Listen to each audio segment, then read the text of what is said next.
Praise the lord ప్రియులారా.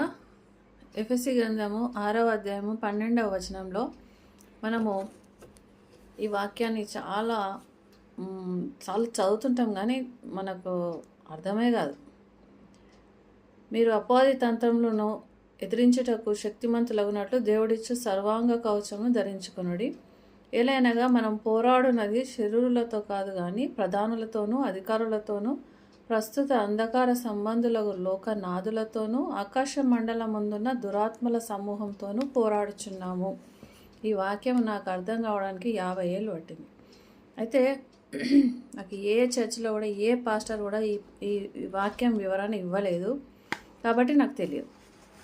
అయితే నేను ఎప్పుడైతే ప్రభువులో ఎదగడం స్టార్ట్ చేశానో, నేను అప్పుడు చాలా భక్తిగా ఉండేదని అందరు అనేవాళ్ళు, కానీ నా భక్తి నాకు ఏ రకంగానూ సాయం చేయలేదు, ఎందుకంటే అదంతా లోకరకమైన భక్తి.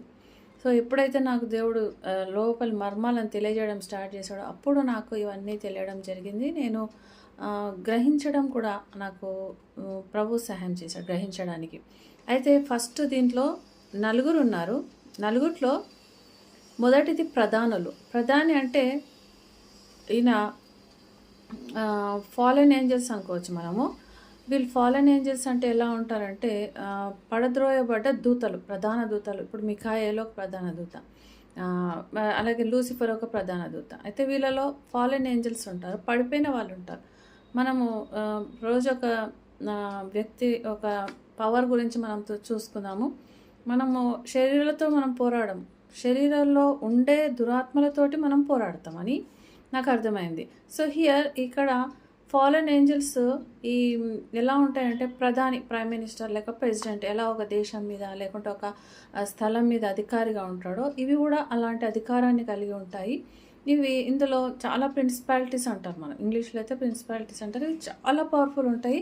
వీటితోటి ఎంత భక్తి ఉండి దురాత్మలతో పోరాడే వాళ్ళు కూడా కొంచెం వెనక ముందు ఆలోచిస్తారు దాని దగ్గర పోవాలంటే. ఎందుకంటే ఆ ప్రధాని ఆ ప్రిన్సిపాలిటీస్ తోటి మనం పోరాడలేము, ఓన్లీ గాడ్ క్యాన్ డీల్.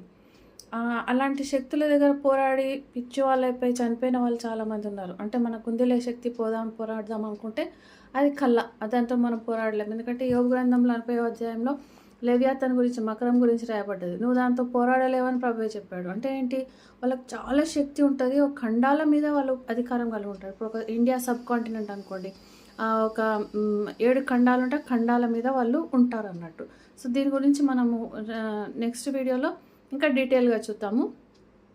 దేవుడి వాక్యాన్ని అందరికీ అర్థమయ్యేటట్టు ప్రభు కృపను అనుగ్రహించును గాక. ఆమేన్.